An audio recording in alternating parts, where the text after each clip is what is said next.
in fact, reverse your insulin resistance with GLP-1 medications like semaglutide or tirzepatide. What your doctors aren't telling you, though, is that your insulin resistance, reversing it, is the secret to achieving lasting weight loss. Using GLP-1 meds without also focusing on reversing insulin resistance is a literal waste of not only your time, but also your money. And I say this because look at this rebound rate. The data clearly shows 70% of the weight that was lost using semaglutide was regained within a single year. Not to only mention, they also lost all the cardiometabolic benefits they received as well. 1 year. And I promise you, you're going to see even higher within year 2 and 3. How are you going to feel 2 years from now after losing all that weight only to regain that weight back?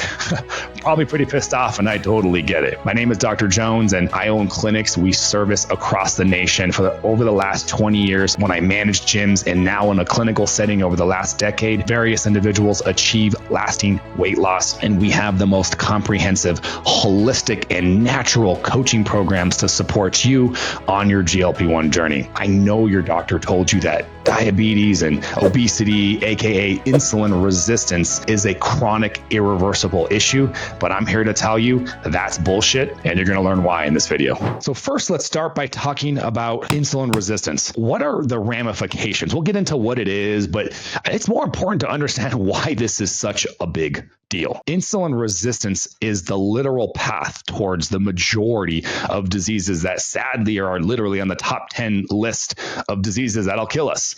Cardiovascular disease, diabetes, obesity, cancer, Alzheimer's, chronic kidney disease, fatty liver disease, and then other non-lethal but also horrible conditions too as well, like PCOS and various autoimmune diseases. Insulin resistance contributes, some more than others, some very much so, like diabetes and obesity, that puts your body down the path of developing these various diseases. So AKA, if you can get in front of this, if you can prevent the insulin resistance or reverse it in terms of where it's at, because it's my professional opinion that the majority of people out there already have, to a certain extent, some amount of insulin resistance. If we can fix that, prevent it from getting worse, that is probably hands down the most powerful thing that you can do for not only lasting weight loss, but more importantly, maintaining optimal health, because ultimately that's what we're trying to do.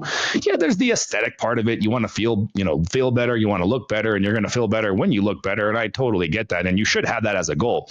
But ultimately, it's lasting optimal health, right? And the big step, and one of the first steps towards accomplishing that, of course, is getting in front of the weight issue. There's all sorts of various symptoms too as well. So maybe you're not in a situation where you are already obese, or you already have diabetes or one of these more serious conditions, cardiovascular disease, but just the symptoms of insulin resistance are also a pain in the ass.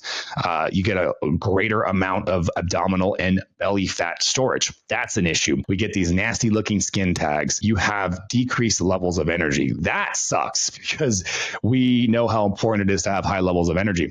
And it's one of the nasty circumstances of being insulin resistant, because you have all this fat on your body, but you can't even access the stored body fat. That's one of the consequences of being insulin resistant, is you literally can't access your energy. This is also why not only you're tired, but more importantly, why you're always hungry, right? We'll talk more about this later, but the food chatter, the insatiable hunger, these are consequences of insulin resistance and inflammation too as well. We'll get there, but primarily the biggest issue here is insulin resistance. The big problem right now that I see, it's bullshit. It really is bullshit when you think of the healthcare system and how much they fail us. And this is another prime example. And why they don't test for these things, and I mean, we know why, right? It's until there's a drug or a surgery, they're not going to spend the dollars researching this. And that's just, I've actually talked about this whole topic in other videos, but how do we actually test for it? Insulin resistance, you can actually, and it's a pretty low cost test, fasting insulin and C-peptide. So C-peptide is just for the sake of simplicity, a more stable marker than fasting insulin. So you do want to get C-peptide. It's usually a couple extra dollars. It's usually bundled with the fasting insulin. So you get your fasting insulin and C-peptide to just confirm, because insulin's, less stable. And after 8 to 10 to 12 hours of fasting in a healthy body, a non-insulin resistant body, you shouldn't have elevated insulin levels. So the insulin levels should be lower. So depending on your lab, that's why I can't give you numbers, because various laboratories have their own reference ranges, but you see that range next to your marker, and usually your labs will tell you, what this means, but there's a range there. So whatever that range is from whatever lab you got this test done, you should be striving to be on the lower end of that range. Anything above that lower end of the range, so we're not even talking lab high. If you're lab high, that's a huge problem. And that's likely indicative of massive insulin resistance. We're just saying elevations from whatever your baseline is. So it's so important to get these tests done. And in my opinion, assuming you are a healthy individual at a healthy body weight already, which most people in their young years aren't even healthy, but let's say you are, I would argue a healthy person should start checking this probably late 20s, early 30s, if not much sooner. But the moment you have any issues with weight, symptoms, and blood sugar management, for example, then you absolutely should be having your fasted insulin and C-peptide levels checked routinely. The problem right now is the current healthcare system. They're not checking this. They're not checking your fasting insulin and C-peptide. It's horrible, because we'll just use diabetes, for example. So you're getting your routine labs, you're working with your doctor, and they're saying everything's great. And then all of a sudden you find out one day you're pre-diabetic. And maybe if your doctor's thorough, he's checking and he's letting you know, hey, you're almost pre-diabetic. How do they check this, by the way? They check what's called a hemoglobin A1C, or just an A1C for short. This is a glycosylated hemoglobin, which basically just means it's a marker of your average blood sugar levels in the past 90 days. It's a powerful marker, right? And so when that hits 5.7, you become pre-diabetic. And when you hit 6.4, you become diabetic. So somewhere near pre-diabetes or diabetes, your doctor goes, hey, we got to be aware of this. You need to fix this. And hopefully your doctor says, if he cares and gives a shit, let's start changing your diet now. Let's start eating better food. Let's start an exercise program, yada, yada, yada. Fortunately, a lot of doctors don't even do that. But regardless of what's going on, most patients aren't getting the guidance and support from a preventative standpoint. And, they progress, because insulin resistance is a very progressive issue. Then patients end up becoming diabetic. Then they get a little bit of metformin. Then they get a lot of metformin. Then they get medication 2, and then they get medication 3. And then you become insulin dependent diabetic. And we're going to get into how that works and the mechanics of all that. But just imagine if doctors actually checked fasting insulin and C-peptide. That process before you became pre-diabetic was going on for about 3 to 5 years. For 3 to 5 years, your body was fighting tooth and nail to try to prevent your blood sugar from rising, because of how bad it is for your blood sugar to rise. Again, it's bullshit, but it's the reality of our healthcare system. And that's why I'm always going to keep you guys locked and loaded on the important things to understand. Very, very similar to thyroid. If you guys saw my other video on that, they missed the boat severely. We got to get these things checked. We got to know what's going on. So what is insulin resistance? Let's start there, because you got to understand this, and then we'll get into the solution, of course, afterwards. But really, to even get into insulin resistance, let's talk about the hormone insulin. A lot of people think of insulin as this blood sugar regulating hormone, but really, insulin is the most potent storage hormone. You have carbohydrates, you have protein, and you have fat. And it's the job of insulin to get those 3, and we call them macronutrients because they have caloric value to them. They provide us energy. And then you have micronutrients, which is all your vitamins and your minerals, and equally important things that don't provide actual energy. They just provide other things. So your macronutrients, the primary hormone that gets these into the cells, out of your blood, into your cells, is insulin. Insulin is the most anabolic hormone. It's important we understand that. You might have heard of IGF-1, insulin-like growth factor. Insulin is very powerful. So powerful, just to give you some context here, some bodybuilders will literally inject insulin to help them build muscle mass, knowing how dangerous it is, because it's much more dangerous for a non-diabetic right? Because diabetics are very insulin resistant. Insulin can still kill them too. That's much more difficult than it is for somebody who's insulin sensitive to be injecting insulin, which is why you would never do that. And I would never recommend anybody do that. But, bodybuilders do some pretty wild things to accomplish their goals. But the concept here, it's a very, very potent growth stimulating hormone, which plays into the whole reason why where we're going with this is chronically elevated insulin levels are the primary driver behind obesity. More on that to come here in a little bit. Insulin gets the macronutrients out of our blood into the cells. Okay, so what is insulin resistance? Insulin resistance is a condition in which your body's responsiveness to the effects of insulin, which are to lower the blood sugar and get the nutrients, not just the sugar, but get the nutrients into the cells, your body's responsiveness to that decreases. Therefore, because your body goes, I got to do something, right? Because if your body did nothing, blood sugar would rise immediately with the same amount of diet, with the lack of other changes. But your body does do something. And all it can really do is make more insulin. So let's give you some numbers here so we can kind of make more sense of this, right? Kind of create a visual in your mind. So let's say you have 100 grams of carbohydrates that you consumed, and let's say it took you 100 units of insulin. Your body makes much less than that, but let's just say for the sake of this, that's how much insulin your body would make to get the job done. Now, as you become insulin resistant, the same amount of carbohydrates and everything is the same, but now it takes your body 150. Then as you get more resistant, right? Because we talked about how progressive this is.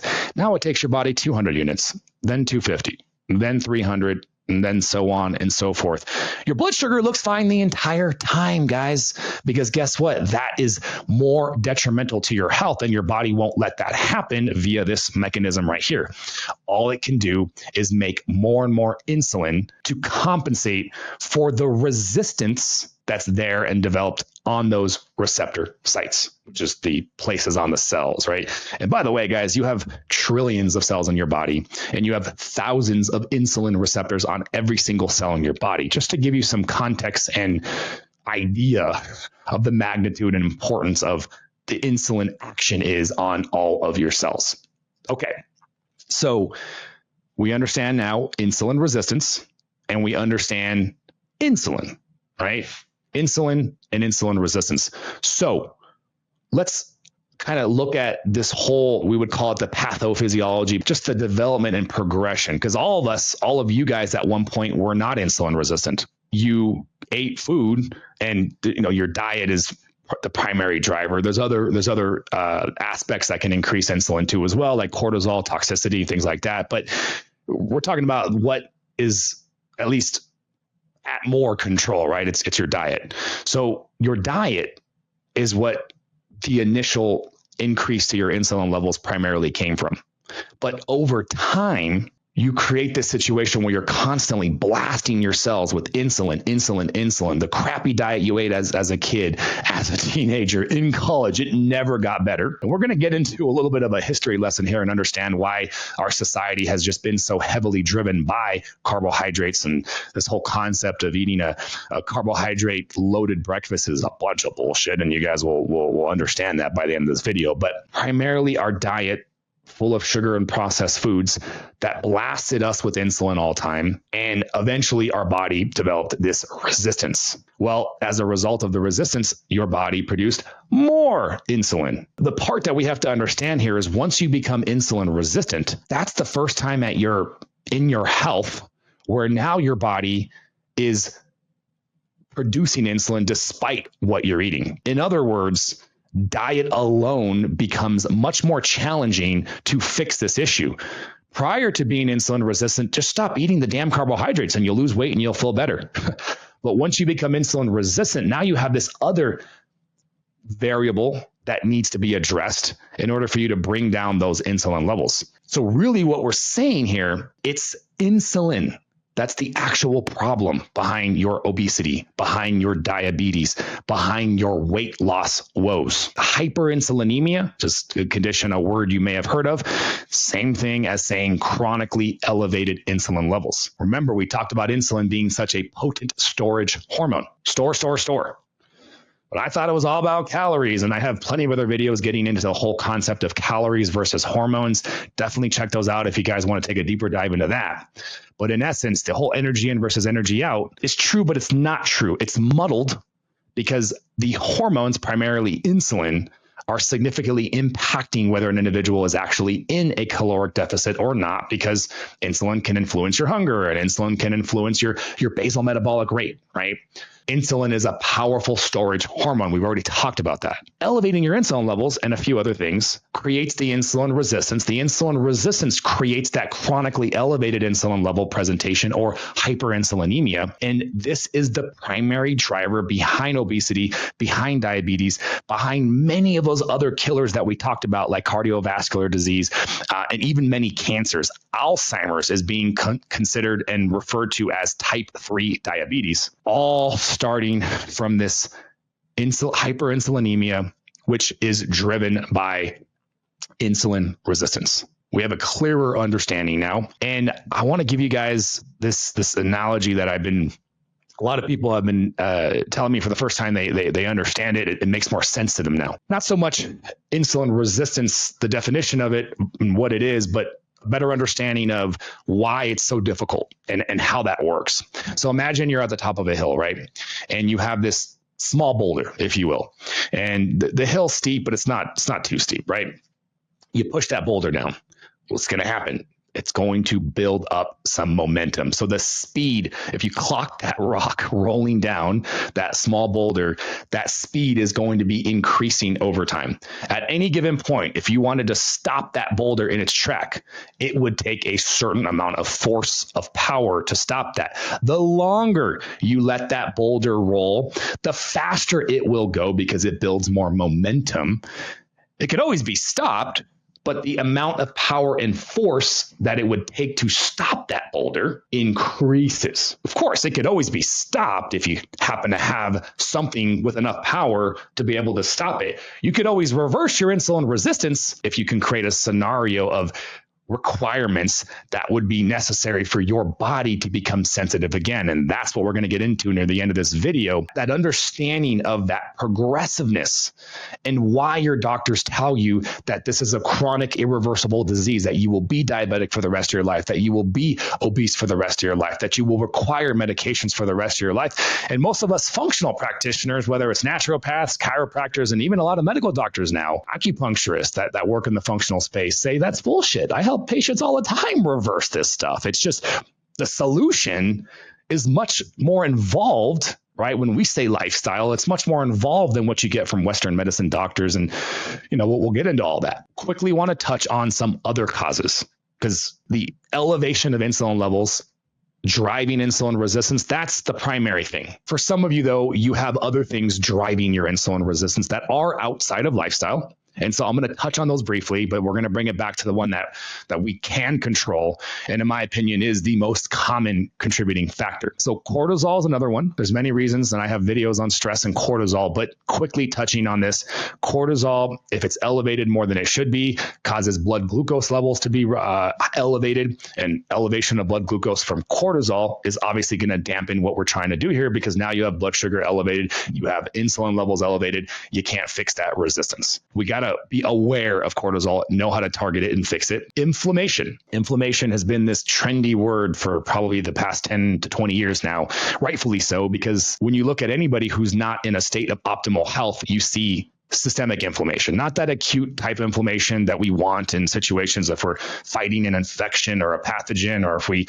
get hit with a baseball and we swell up, and we need that kind of acute style inflammation. But it's that systemic chronic stuff that lingers, that impedes our body's ability to do a lot of things like heal and regenerate and repair, foster hormone production. Inflammation kind of dampens many various receptor sites and affects their ability, for hormones to activate certain areas. So it's a problem. As you become more hyperinsulinemic, elevated insulin levels make you more inflamed. Well, driving up inflammation makes you more hyperinsulinemic too as well. So there's a very tight correlation between these two, but they are independent. And there are many things that drive inflammation up. For example, if you have an autoimmune disease, that has its own cascade of things going on where the immune system is erratically targeting tissues for destruction. And so we got to be aware of that, just like cortisol, so that we can incorporate that into the recovery. And then finally, I think another really big one is just overall toxic exposure, and toxicity as a whole is unfortunately at a peak level, if you will.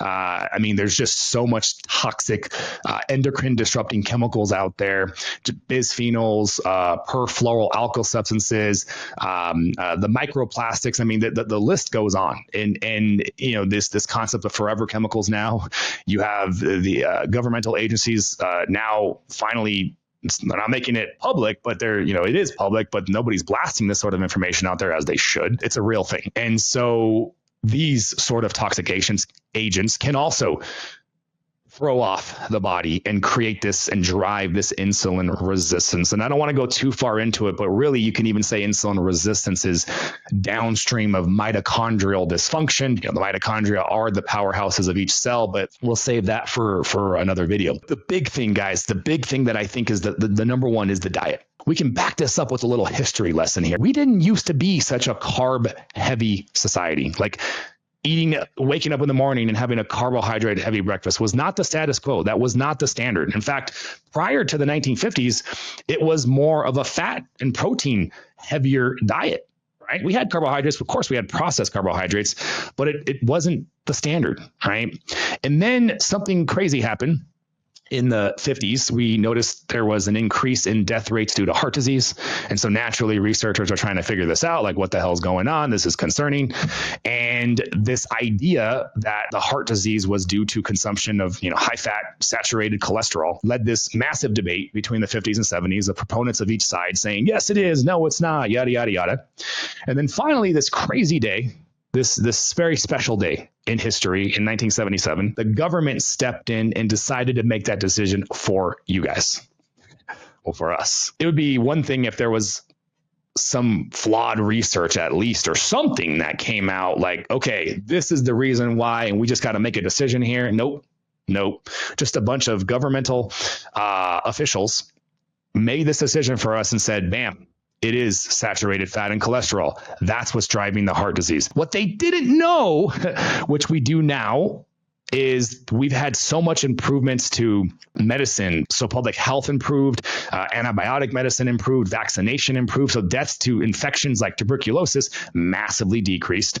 And so it's sort of like, what's the next thing in line to kill us? Same thing with smoking. So there's a couple theories, right? That smoking was much more prevalent then, and then finally markedly decreased once we understood, hey, smoking's really bad for you. But so there's a couple things to explain that. Government stepped in, made that change. And this is where the food pyramid came in. And you guys remember this old food pyramid, right? Like good old hearty 60% of your diet should come from whole grains, right? And let's make it easy for you guys. Big food and grain companies blasting cereals and all sorts of stuff. And this is for the last 50 years. We've been duped into believing that we need to have grains and cereals and all this just horrible processed shit that just screwed our body up. And if you look at this chart here, I mean, you see this slow, steady increase in obesity. But my gosh, I mean, you can literally pinpoint down to the year the market increase in obesity. And you see here diabetes too as well. 10 years later, the rates in diabetes markedly increased too as well. This is my observation that this strong change here gives us, it's not, correlation, causation, not the same thing, of course, but I have plenty of other justifying reasons to point towards this as well. This is just one strong clue give you guys to help you guys in your journey and making sense of all the information that you see out there. So, but I think we're starting to understand now, right? The explosion of the ketogenic diet and Atkins diet. And, a lot of people notice such massive results for the first time when they stop eating carbs. We'll save all of that for another video, another time. So let's bring it back to GLP-1 medications, because I think these are vital and necessary for your battle on obesity, diabetes, and just overall insulin resistance and metabolic health. So let's go back to that analogy.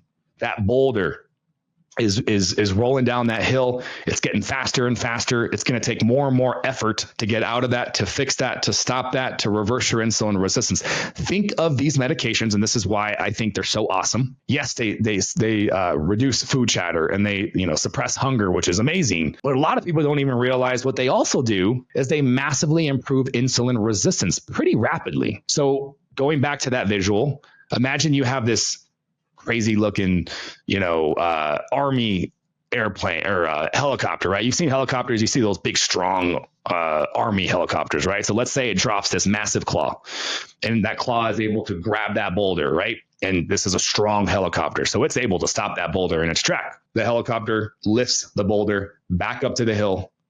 At some point, it's losing its power. The boulder's heavy. It's going to drop the boulder again, right? AKA the medication can only do so much, which is why some people are so insulin resistant that even starting the GLP-1 medications, they still don't lose weight. And why so many of them are having to work up to such a massively high dose. And even when they still do that and get wrecked by side effects, and check out my other videos to talk about all of that and how to not have to use such a high dose, but they're having to because they're so insulin resistant. In any case, it's the progressiveness and the speed at which that boulder develops, which makes it more difficult to stop. So any amount of just massive improvement and dropping it up the hill is going to improve your chances of beating this thing, right? So GLP-1s for the win, right? This is amazing. And anybody in this situation should be considering using these meds paired up with some aggressive lifestyle interventions, which we're going to get into. Absolutely vital and absolutely crucial to help, because we're about to get into how to fix this. The diet being the part that we want to focus on, because that's going to be the fastest way for you to lower insulin levels. So we have carbohydrates, we have protein, and we have fat. Carbs are, let's start with fat. Fat has a very negligible, small effect on insulin levels when you consume fat. Protein has moderate, low, although protein shakes, rapidly dissolving, might be a little higher, still in that moderate category. Carbohydrates, bar none, have the highest impact on insulin levels. And you can even break down the carbohydrate category to, on the low end, healthy carbohydrates like legumes, your quinoas, your brown rices, your things of that nature, sourdough bread. And then you move on to the processed. This is your sugar, your high fructose corn syrup, your regular sugar, your sodas, your chips, your candies, your cookies, your ice creams, your Oreos. Damn it, I freaking love Oreo cookies. Don't you guys love Oreo cookies? Let me know what's your favorite goodie, because I love myself a good Oreo. But anyways, so we got to fix this. We have to sort of intercept this. We're already hyperinsulinemic. We're already dealing with elevated insulin levels because we're insulin resistant. What can I do is carbs, protein, fat, stop eating carbs, right? So what are the lifestyle interventions that involve eating less carbohydrates? So where that your mind's spinning, the clock is ticking, right? It's fasting and ketogenic diet. These are the two most powerful lifestyle interventions that involve the decrease and the stop, right? Altogether, fasting, of the consumption of the very thing that we said has the highest effect on immediate insulin release. That's simple. This is what I've put together in our protocol. And this is actually what we do, guys. I'm going to get into literally what we do with people that join our program. What I've created is the FLOA Protocol, FLOA, fasting like our ancestors. This is our structured approach towards prolonged fasting, because intermittent fasting is great, but I got to be honest with you, restricting your caloric intake or restricting your eating window to an 8-hour eating window each day, well, it's phenomenal. Some life-changing benefits for some people out there. For a lot of you out there, it ain't going to be enough. If you really are insulin resistant and struggling with these issues, we need to be significantly more aggressive. Now, absolutely, eating less processed foods by definition is also going to likely decrease carbohydrate intake. It's also going to decrease your inflammation levels. And we talked about that earlier. So absolutely, I would put number 3 as eating less processed foods. I would put number 4 as resistance training. I can go down this entire pillar of other things as well, but I'm focusing on the 2 that I think are the most important. And, 20 years of doing this with patients, with individuals and 10 years in a clinical setting, I have a lot of confidence and certainty that if we just focus on these two, we're going to help the most amount of people. We do a combination here. So let's start with the FLOA Protocol fasting. So we work our patients into these individual weekly fasts, right? So we start with the intermittent. We make that easy. If we give them enough time to kind of get into it, get comfortable with it, then we progress to stage 2. This is your longer round of fasting. So stage 2 is 24 hours. So mind you, you're using the GLP-1 medication like semaglutide or tirzepatide, and you're also using some powerful fat mobilizing peptides too as well, like AOD 9604 or Samorelin or Kesamorelin or CJC 1295 ipamorelin. I have a ton of other videos where you can learn more about those peptides, like the fat loss peptide phenomena. A lot of people loved that podcast that I did, but these peptides give your body the ability to access stored body fat, which is inhibited by elevated insulin levels and elevated inflammation. So that's what makes things like fasting and ketogenic diets so difficult. But it is literally doing those things that are going to be the most aggressive way to lower the insulin levels. So we have the fat mobilizing agents to help make it easier. But then, of course, we have the GLP-1 itself, because the GLP-1 itself is going to reduce insulin resistance. And we talked about that, making everything easier. But it suppresses your appetite. It shuts down the food chatter. I can't tell you how many people who do our program have such an easier time getting into these longer fasting windows, because we make it easy through science. Yay for science. It's an awesome thing, guys, aren't you? It's so crazy. I don't want to tangent too much here, but just as much as I sometimes will bag on Western medicine and allopathic medicine for being so damn dogmatic and looking at medications and surgery as the only solution, I'm also going to bag on functional practitioners, and I would consider myself 100% in this category. But I guess you would say I'm a little bit on this side, because what they do as well is also dogmatic. Oh, you never touch the medications. Oh my gosh, the crazy things that people say about these medications, because, well, number one, it's a brand new medication, and it's, everyone's raving about it, and it's really easy to clickbait and say something bad about the popular thing. Like, I told you it was bad. There's always a lot of that going on. But it's just this idea that we are anti-medication and surgery in this category here, which is great, right? That's the point, is to not use it. But the reality is you got to use it sometimes. And so where's that healthy middle ground? And that's kind of where I've always sort of found myself as the dark horse, because the fundamental nature of allopathic, of non-allopathic, of holistic is, supporting the body as much as you possibly can. And my definition of optimal health really includes the least amount of medications as possible.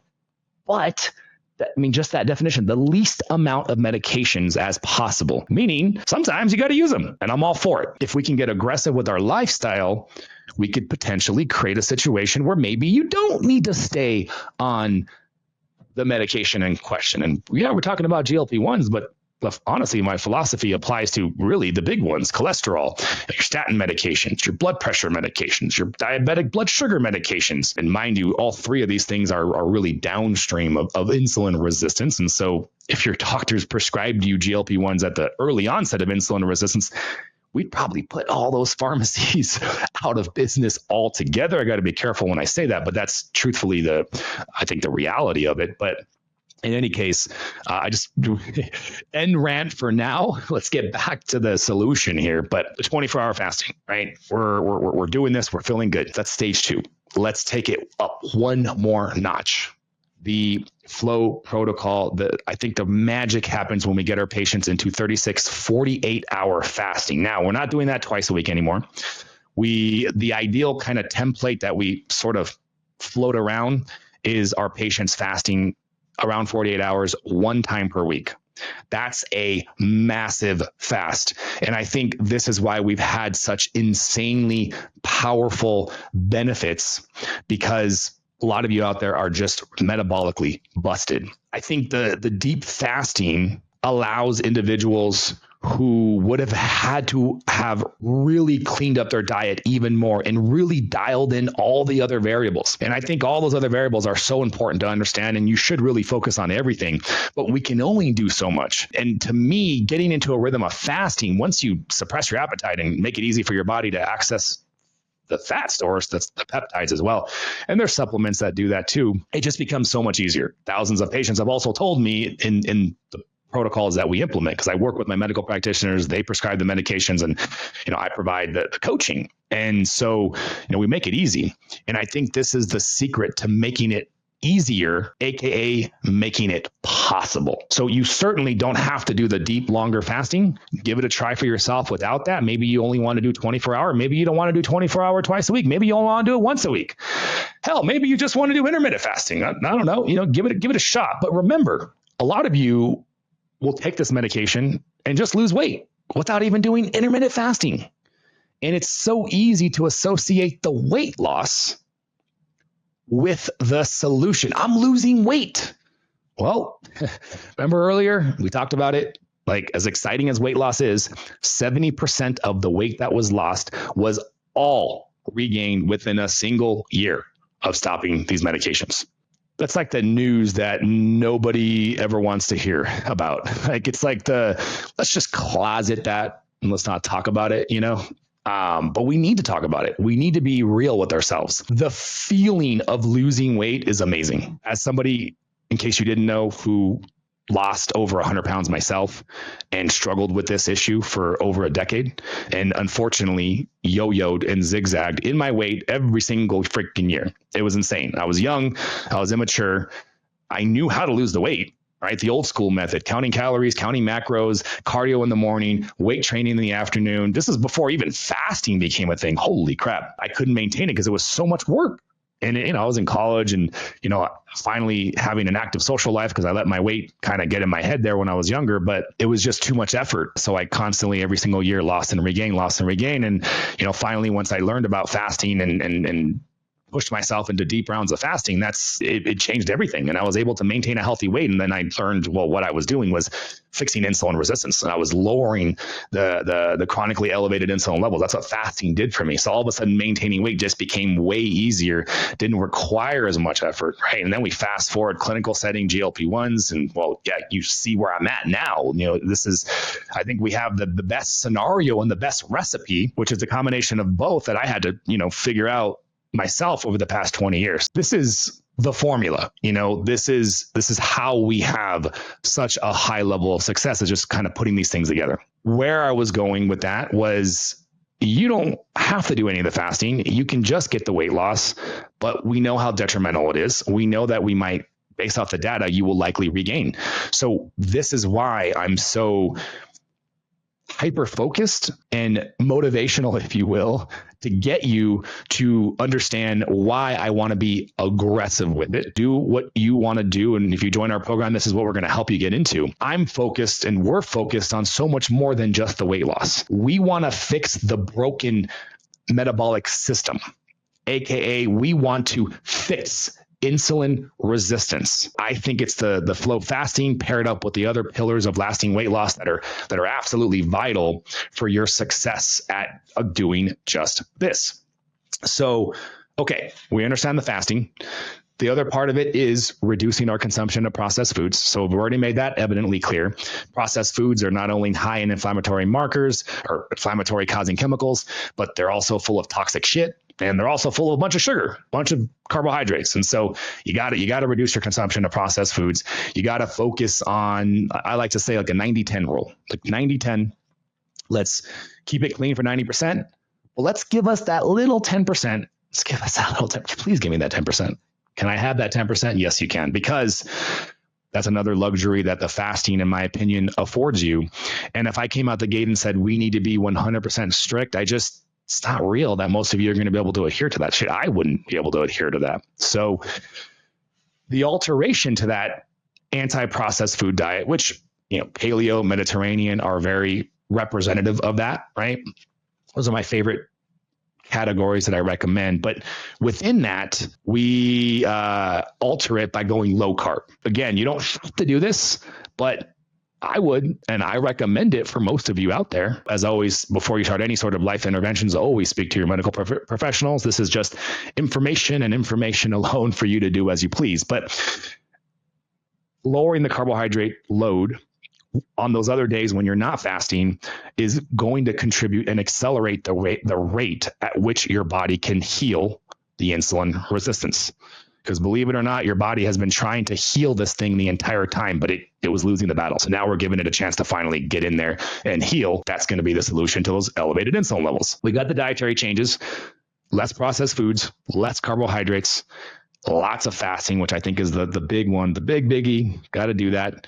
And then weight training, I would say number 4 is so vitally important, not just for lasting weight loss, but resistance training it's interesting. I was having a discussion with one of my mentors, and the question that I asked was, does building muscle mass make you more insulin sensitive, or is it more that becoming insulin sensitive allows you to build more muscle? And it was kind of like, because we like to get really deep with this, and it was almost like the whole chicken and the egg thing.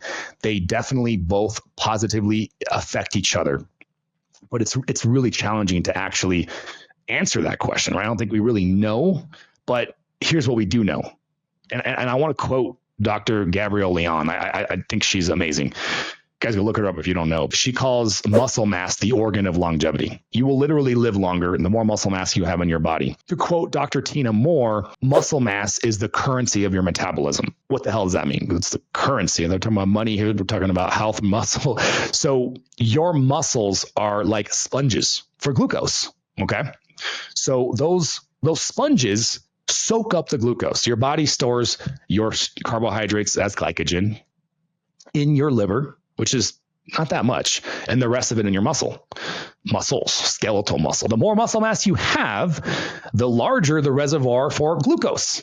The larger the reservoir for glucose you have, guess what? The more sugar you can eat. Not that I'm trying to condone that you can eat more sugar, but you get my point, right? I would rather set you up for the ability to tolerate more sugar and more carbohydrates and have it be less damaging than relying on your ability to have a super low intake of sugar for the rest of your life. You tell me, what would you rather do? Muscles are like sponges for carbohydrates, for sugar. They soak it up. And that ability to do this, I mean, by definition, right, makes it harder for you to become insulin resistant again, because it's that elevation. And the blood sugar rises when your body has no more area, muscle and liver tissue, to stuff that glucose in. Like it's trying to stuff. And I can't, where am I going to stuff? I'm trying to jam this sugar and it's already full. You got larger muscles, you get my point. I can go on about muscle mass. It burns more calories at rest. I mean, muscle mass is very, very important, very, very powerful. I want to go down this list here because I want you guys to really understand that there is a lot we can do, even though I'd like to say I'm going in some sort of order of priority that applies to most amount of people and, to the best of my ability, right? So number 5, supplements. This is huge, especially because we are going to start fasting, right? You are starting these dietary changes. You're eating less food, right? We know that's what's happening with these medications. A lot of you already had crappy digestion. A lot of you were already deficient in nutrients as it was. Micronutrients now is what we're talking about. Macro is energy. Micro is everything else you need that's not energy, vitamins, minerals, antioxidants, various enzymes. And so you can have micronutrient deficiencies, and a lot of you likely do. It's so important that we establish a good supplement regimen, taking your pills in the morning, taking your pills in the evening, and we just add the key nutrients to our body that we need. And I mean, I can go on and on about so many supplements that are so good for you, and there's a lot of them. And really, truthfully, getting in depth, there's going to be supplements, particular ones that are going to be better for particular individuals with particular conditions at particular times. And, we don't want to get into all that, but the core 4 supplements that I think every human being should be on. And this is definitely something that has really become more, we've become more aware of it, I'd say more recently. Some of them we've known for a while. So vitamin D, I like about 5,000 IUs of vitamin D in the morning. You can alter that and change that, maybe a little less in the summer, but I think 5,000 IUs is a good starting. And then of course you're getting your vitamin D levels checked just in case it's too much for you. In some cases it's not enough. Magnesium. I do recommend a little extra magnesium if you are taking these GLP-1 medications. Now, glycinate is a phenomenal form. If you only took magnesium glycinate, you'd do good. About 200, maybe 250 milligrams is phenomenal. I like magnesium threonate I actually picked this up from Dr. Andrew Huberman, but magnesium threonate passes the blood-brain barrier. So the concept here is you're getting all the benefits of magnesium, but it's also crossing the blood-brain barrier. And so you're getting some additional brain effect, in particular, calming that brain, that anxiety and brain talk sometimes prevents you from getting good quality sleep, which is extremely important for lasting weight loss and optimal health. I personally recommend to our patients about 100 or so threonate in the evening and maybe another 100, 150 of glycinate in the morning. Number 3, essential fatty acids, EPA and DHA. These are vital for thousands of different various processes in the body, including brain health, including inflammation, including insulin resistance, just to name a few. And so we have a diet now that's heavy in omega-6s and deficient in omega-3s. And these are the essential omega-3s that our body needs. And unfortunately, our body, you can take things like vegetarians really struggle with this because they're not getting animal products. Fish oil is the easiest source to get it from. But your body converts some of the, like ALA, for example, in flaxseed oil. Your body can convert some of that into these essential fatty acids, but a lot of us are deficient and our bodies aren't able to do that. So bar none, a high quality fish oil, my favorite is Nordic Naturals, about 2 grams a day, I would say, maybe even 3 for some of you. I want you to get about a gram of EPA DHA per day, which might require about 2 to 3. You can also get algae as a source if you have a fish, intolerance. And then a good multi-B vitamin complex. Like I said, we can go on and on with so many other supplements. If you have autoimmune diseases, then I absolutely would consider curcumin and resveratrol as well. Probably the combination of curcumin and resveratrol is the most potent supplement-based anti-inflammatory effect that we can possibly give. The other 4 are essential, meaning you would die without. Curcumin and resveratrol, technically, you wouldn't die without it. But if you have excessive levels of inflammation, you could argue that it is essential, and that's why I'm mentioning it. Same thing with electrolytes, especially if you are doing the FLOA Protocol fasting. Any fasting window beyond 18 hours, per 24 hours, you should be getting a scoop of sugar-free electrolytes, as well as adding an 1/8 teaspoon of a good salt like Himalayan or Celtic. We got the supplements down. We want to briefly touch on stress and sleep. So we have to handle those high levels of stress. This is what connects to the cortisol. We talked a little bit about that earlier. So managing your stress is vital. You can take some adaptogenic herbs like holy basil, ashwagandha, Rhodelia.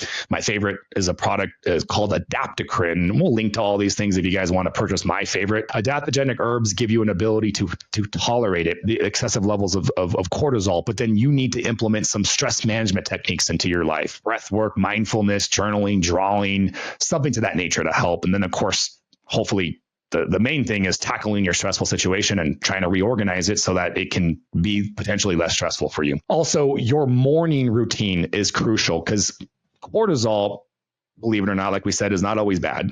So in a 24-hour period, you have a high cortisol peak and then it's supposed to decline as the day progresses. So some of you have an issue with not enough cortisol in the morning. And so sunlight in the morning routine, I could make that as a whole category of its own. I don't, because it kind of crosses over into so many other categories, stress and sleep. So make sure you get that sunlight in the morning, looking towards the sun, not directly at, but towards, get some sunlight in the back of your eyeballs. Huge impact in not only regulating your circadian rhythm, which is that internal clock, but also strengthening that cortisol pulse. Right. Okay. So we got the stress, sleep. Not getting quality sleep not only can throw off your cortisol levels, just about every other category is impacted by sleep in either a good way or a bad way, depending on whether you're getting quality sleep. I have this full in-depth video on my YouTube page, Optimizing Your Sleep. Please go check that one out because it is vital. And I spent a whole hour trying to consolidate.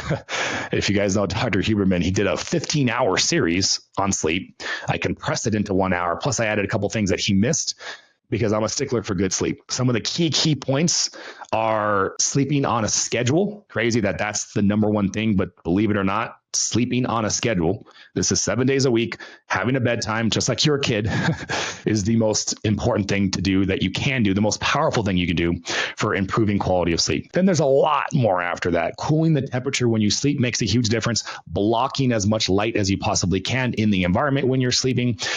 Developing a bedtime routine 2 hours before bed where I personally set an alarm clock. It goes off. I go to bed at 10.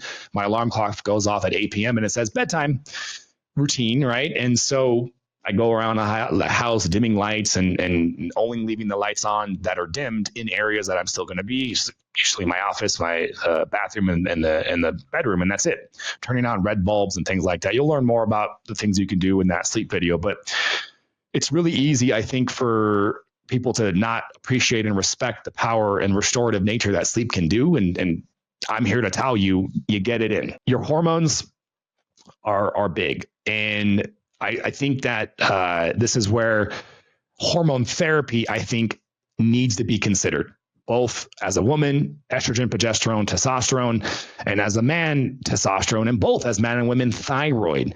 If any one of these hormones are deficient, depending on how deficient they are, will impact quality of life. So be sure to get a comprehensive panel, which is, for us, people that join our weight loss program that we're talking about here, they get a comprehensive thyroid panel. We look at everything that we need to establish as well. And then we discuss hormones as well. And we look at the whole big picture. As a woman getting near menopause, this is also vitally important too as well, because your quality of life is just in the tank if you're not having these estrogens and progesterones restored. And guess what, ladies? We finally found out, if you haven't seen or heard already, literally May of this year, 2024, they finally came out and said hormones for women don't cause that scary breast cancer that we thought they did, quote unquote, they thought we did. Just a bunch of bullshit, if you ask me. The Women's Health Initiative trial, which created this horrible cascading effect where practitioners afterwards were literally scared. People were taking off their hormones, and millions of women, probably billions, had to suffer because of this bullshit. And it was a horribly designed study. I talked about that in my other hormone video on my YouTube page. We have to consider the ramifications of hormones, both thyroid and the rest. So inflammation, we've mentioned that earlier. If you have an autoimmune disease, I want to focus on that because we can lower inflammation with so many different things.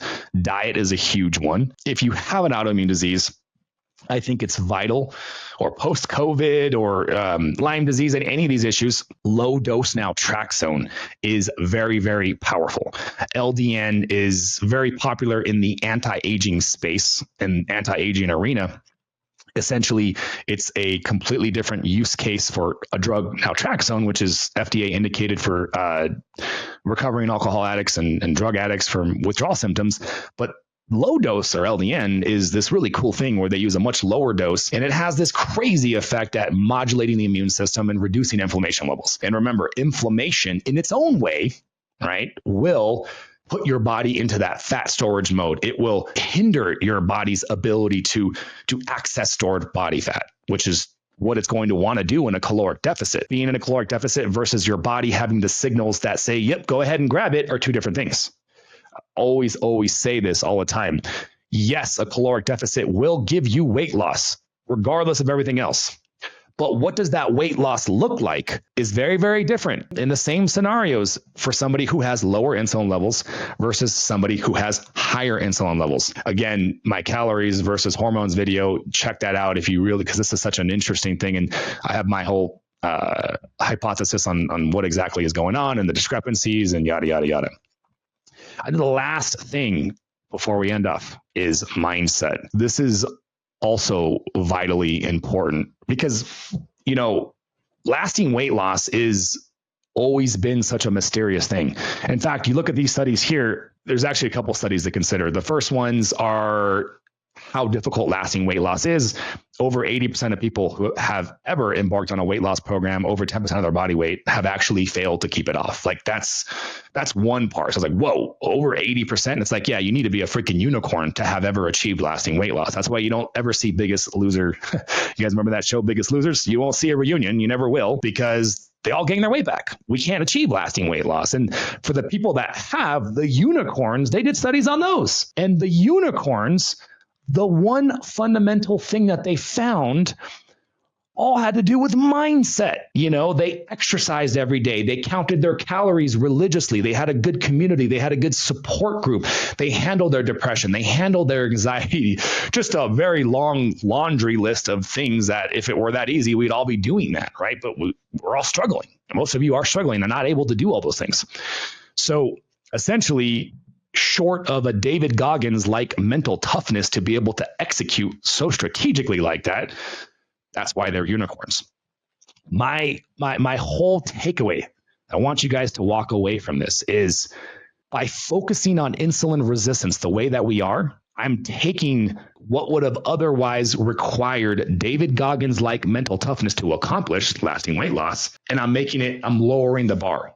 I'm making it so that any given Joe, any given Sally, I don't know why Sally and Joe are the first names to come to mind, but we always think about Sally and Joe when we just, anyways, your average person can walk into this battle and accomplish successful, lasting weight loss, because this whole concept here that I want you guys to really understand is that hyperinsulinemia, chronically elevated insulin levels, are the culprit behind not just your weight loss difficulties, your weight maintenance difficulties, but it is the path towards the progression and development of the deadliest diseases. And so the best thing you can do for your health and lasting weight loss is nip this in the butt now, fix this issue. And I think what we have here is the most powerful format to accomplish that. And that's the end of that, guys. Hope you found that informative.